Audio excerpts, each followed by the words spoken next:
Mababawasan na raw ang mabagal at mabusising security check sa mga pasahero sa NAIA o ang Ninoy Aquino International Airport. Simula kasi sa Hunyo, mas high-tech na ang gagamiting body scanners sa ating mga paliparan.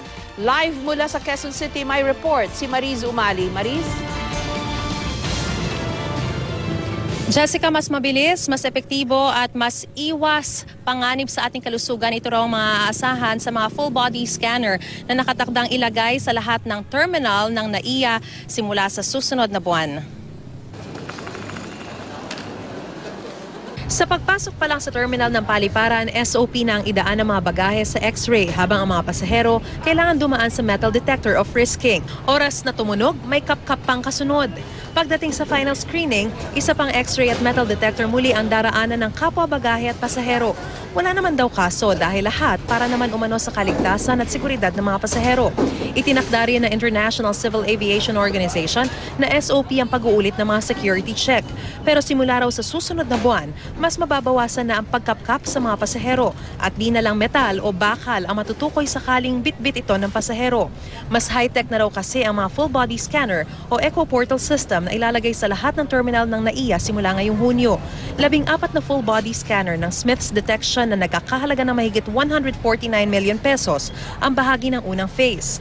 3 sa Terminal 1, tig-5 sa Terminal 2 at 3 at isa sa Terminal 4. Depende sa laki ng terminal at sa traffic ng pasahero. Ilalagay ito sa final screening bago makapag-board ang pasahero. We would always have to keep abreast with current technology as to our security processes here in the airport. But then with the procurement of 14 more full body scanners, we can detect more than just metal. These includes drugs, porcelain, explosives, and even liquids. Another asset kumbaga, to this scanner is that yung privacy issue would also be insured.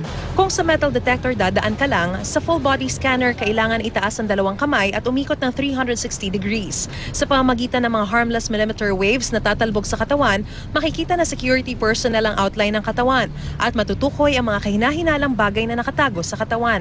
At dahil low frequency lang daw ito, hindi ito delikado kahit sa mga buntis. Ang problema, hindi pa rin daw nito kayang matukoy kung ang isang pasahero ay lumulon ng mga illegal na droga para maipuslit sa ibang bansa. The Eco Portals will be helpful in determining hidden drugs, at least on the surface of your body, underneath your clothing. But as much as determining concealed, if you swallow them, I think that will be another issue. Because being able to detect something inside your body, that would need a high frequency of radiation. And if we put that in place here in the airports, that would pose a health risk. Gayunpaman, natutuwa pa rin ang mga pasahero sa bagong high-tech equipment na ito na ilalagay sa mga paliparan. Mas high-tech, mas okay. Kasi naman yung kakakapan pa pagkatapos.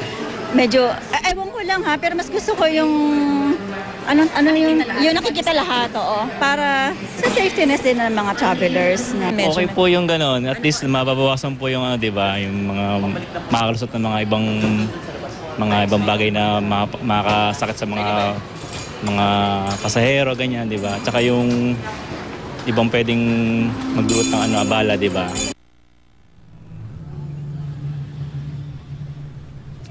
Jessica, 6 na bidder ang unang nagpahayag na sasali pero 2 lamang ang tumuloy. Isinagawa yung pre-bid conference noong February 2013 at nai-award ito noong November 2014. Inaasahan naman na magdaragdag pa ng mga full body scanners sa hinaharap bilang bahagi pa rin ng pagpapaigting ng seguridad sa ating mga paliparan. Jessica? Mariz, would you know kung this is the same body scanner na ginagamit na sa airport sa ibang bansa katulad ng sa Los Angeles, no? Yung parang may X-ray tapos kita mo yung katawan mo doon, although in a very generic way, hindi yung medyo detalyado at hindi malaswa. Kasi yun ang naging issue dyan nung una, yung privacy. Kasi medyo invasive itong ganitong klase ng body scanner. Alam mo, Jessica, tinanong natin yan kay David De Castro, yung tagapagsalita ng Manila International Airport Authority. Ngunit sabi niya, wala raw silang comparative study, so walang impormasyon if this is the very same full body scanner na ginagamit sa Amerika dahil naranasan din natin yan. Pero kung if I remember it correctly, nung nakita ko at dumaan din ako sa full body scanner na yon dun sa Amerika before, ang nakita ko lang din ay yung outline at of course wala naman ako nakita na colored box dahil wala namang concealed object sa aking katawan. Pero kumbaga, kung yun ang pagbabasehan ay most likely this is the same at base rin kasi doon sa description nitong Smith's Detection, ito rin daw kasi yung nagpo-provide ng mga equipment na ito sa napakaraming mga international airports worldwide. Pero again, according to